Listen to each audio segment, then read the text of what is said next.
In heterogeneous catalysis, we talked about this simple up and over the barrier, one-dimensional sort of Leonard-Jones type of potential energy surface. And that really leads to a lot of insight into what's going on there. But in enzyme catalysis, what we're going to see is that we really have to look at this two-dimensional potential energy surface or multi-dimensional potential energy surface.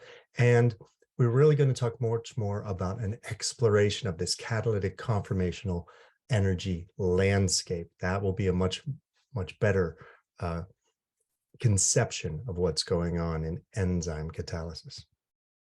So what are enzymes? Certain proteins act as biological catalysts. Those are the enzymes. Enzymatic activity is strongly dependent on temperature and pressure. And this isn't surprising because evolutionary selection has designed these catalysts to work at an optimum temperature and an optimum pH that's determined by biochemistry, so inside of a body, inside of a plant. And so very often there is a limited range over which they work. And indeed, at too high of a temperature, above typically about 35 degrees C or so, you'll see a loss of activity for enzymes. This is because the protein that is the enzyme is changing its structure, and we call this process denaturation. To understand the chemical functionality of enzymes, we really have to understand these 5 points: proximity and configuration, that flexibility is an inherent process of enzymes.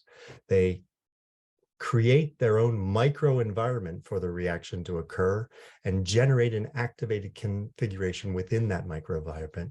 And on top of that, that microenvironment also allows the enzyme to stabilize the transition state for the desired reaction.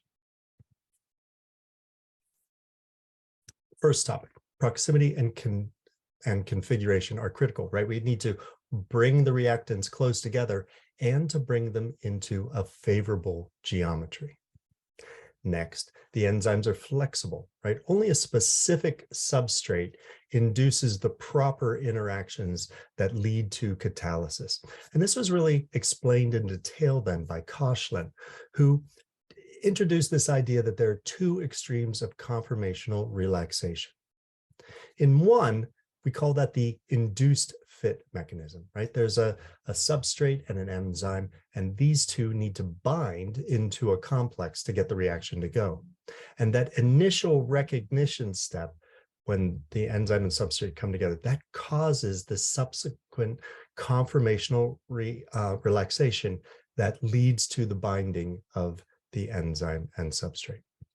The opposite extreme is that in conformational selection, the proteins get together and they explore a number of different configurations. They find the right configuration and then they bind. So one way to think of the induced fit mechanism is the enzyme and the substrate. They know the handshake, and then the doorman lets them in. They can get into the right configuration afterward. Whereas in conformational selection, they really need to wrestle with each other in order to force the formation of the right conformation. The third idea is that the protein structure surrounding the active site creates the microenvironment, right? And this microenvironment really optimizes the reactivity of the catalytic groups. So there's an active site in the catalyst, but just because it's the active site, that's not the only important thing. There's also all that other structure, secondary, tertiary structure of the enzyme, the protein structure around the active site, these ribbons and sheets. That's important, and its interaction with the aqueous solvent is important to create the microenvironment around the active site. This shields the active site from the solvent and sets up the right amount of hydrophilicity or hydrophobicity around the active site. And then also the dynamics of the proteins, their vibrational motions and other changes, these favor motion of the reactants along the reaction coordinate. They can also disfavor vibrational motions that don't advance the activated complex along the catalytic path. Next, the enzyme causes the substrate to adopt an activated configuration.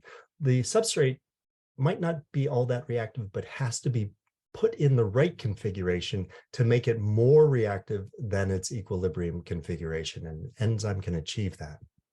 Finally, enzymes and that microenvironment they create around the active site, they stabilize the transition state. These stabilization interactions often involve electrostatics, perhaps even hydrogen bonding. And hydrogen bonding interactions are very nice because they can really precisely match the pKa values of different acceptor and donor moieties to really shepherd that activated complex into the products. So the role of structural dynamics is really important in understanding enzyme catalysis. And we really have to think about this idea of exploring the catalytic conformational energy landscape.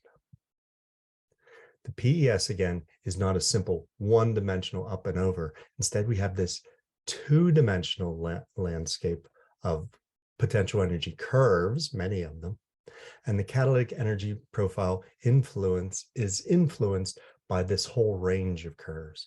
There are multiple configurations and multiple transition states that need to be sampled. And so there are multiple reactive intermediates that are being sampled as the system searches for the optimum catalytic pathway. If the reaction is a proton-coupled electron transfer reaction, as many of these enzymatic reactions are, then the generalized reaction coordinate will be a collective solvent coordinate along the electron transfer path, plus another one along the proton transfer path. The structural changes that occur can also change the timescales of the motions involved in the reaction path. And so that includes perhaps getting up and over here and then waiting for a little bit in one of these intermediates until we find this minimum energy pathway. So the timescale of different transfers, whether they are electron transfer, proton transfer, or conformational changes, those can range over a variety of scales and are also important in the dynamics of the reaction.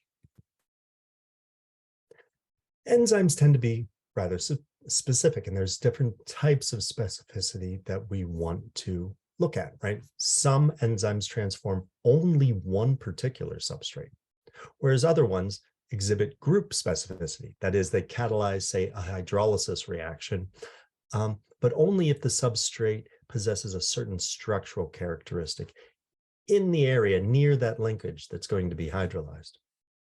One type of specificity that is really important is stereochemical specificity, because enzymes catalyze hydrolysis of peptides containing amino acids only in the L configuration. So the way we should think of an enzyme catalyzed reaction is we've got an enzyme and a substrate. They've got to approach each other. They're going to form a complex, but this complex probably has to go through conformational changes either before or after complex formation in order to make a complex of the enzyme and substrate that has the right configuration. Then that's going to be introduced to the reactants, for instance, water. And again, the water and the complex are going to have to explore some conformational space to achieve the proper structure before the products are produced and the transition, the activated complex is shepherded into that product valley. An inhibitor is a species that can bind to the enzyme and therefore shut down, block the binding of the substrate to the enzyme. And that inhibits the reaction. It slows down the reaction rate.